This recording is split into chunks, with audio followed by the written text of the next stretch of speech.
isn't this Republican Congress being covered? I mean, other than George Santos watch at the elevator every day over on cable news, there's actually stuff happening, good stuff happening. And if you wanted the Republicans to take the majority, as slim as it may be, you'll want to hear the good stuff they're doing. And that brings us to Matt Foldi. He's a reporter for The Spectator. And Matt, you wrote a column today that, I mean, again, my job is to get plugged in on this stuff. And you told me in this column exactly what House Republicans have been able to do to maneuver the end of the COVID lockdown, maybe for good. This is great stuff. Thanks for writing it.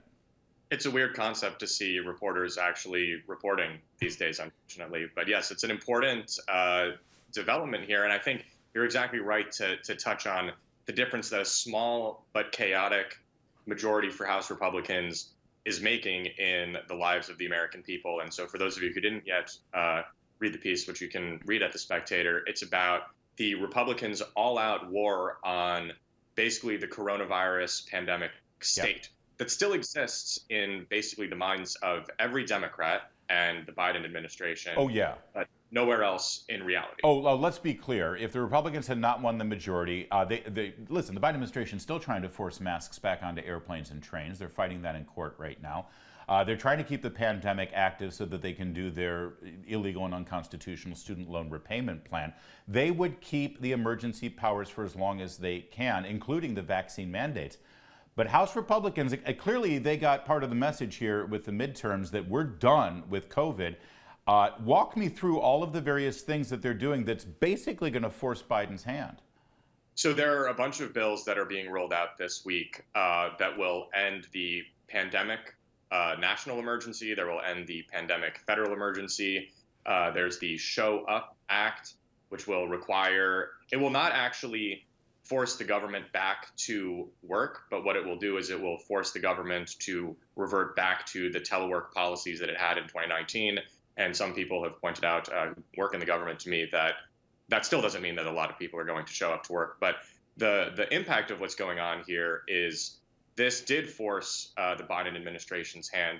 And the reason that we know that is they sent an email to all of the offices on the Hill outlining the Biden administration's position on this legislation, which is that basically we cannot end the pandemic immediately. We have to end it in May. Okay, fine. But we know that if there had been no House Republican majority, these bills never would have passed. And most Democrats voted to keep the permanent pandemic state in place, which is obviously, I imagine, going to be something, that's used against them in the 2024 campaign.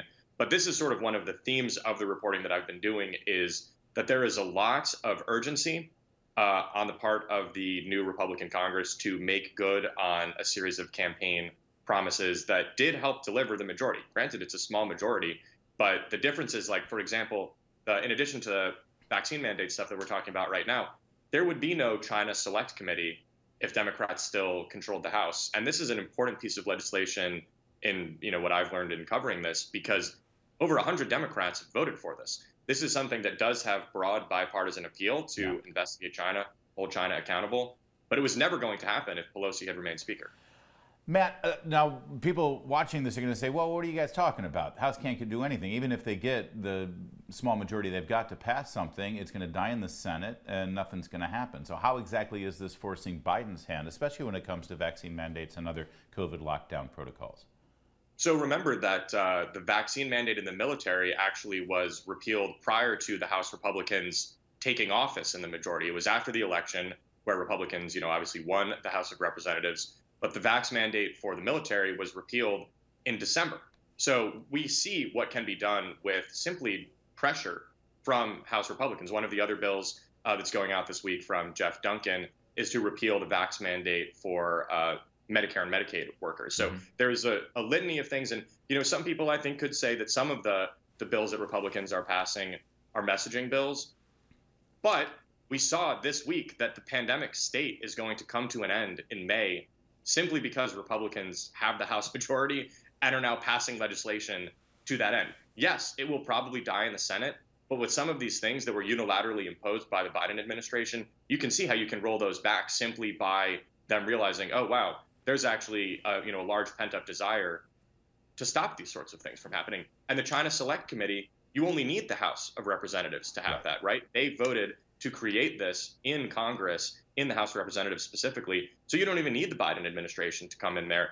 And this goes, we see here, we actually may get TikTok banned, which is something the Trump administration obviously pushed incredibly hard for. But this would never have happened if voters did not deliver Republicans a majority. Yeah. And I think the flip side of that coin is to imagine what the second half of Biden's first term would be if Democrats continued to have full control of the federal government. Well, and Lord knows when Democrats have the majority, they play political games. They play it pretty well, and they play it hard, and they'll pass bills that may not end up being law, but at least they send a message to the people who put them there, and also maybe to voters who haven't decided which party they've aligned with.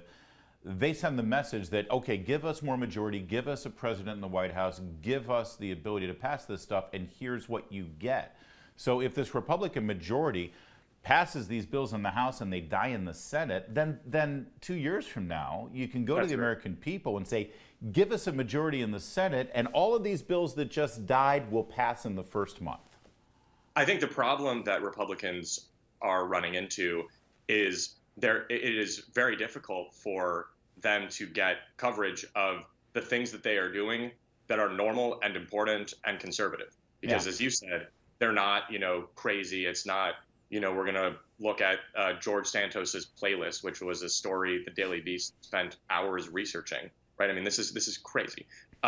It's inconvenient for liberal Capitol Hill reporters to acknowledge that House Republicans are advancing priorities that are actually important. I was covering a press conference that Ashley Hinson and Jim Banks were doing about the southern border, fentanyl, China, and one of the questions that got asked was, Jim Banks, what about your Senate run, and what do you think about Mike Pence and classified documents? And then I asked the next question. I said, this is a little bit unorthodox, but I'd like to ask about the fentanyl crisis and, the subject at hand.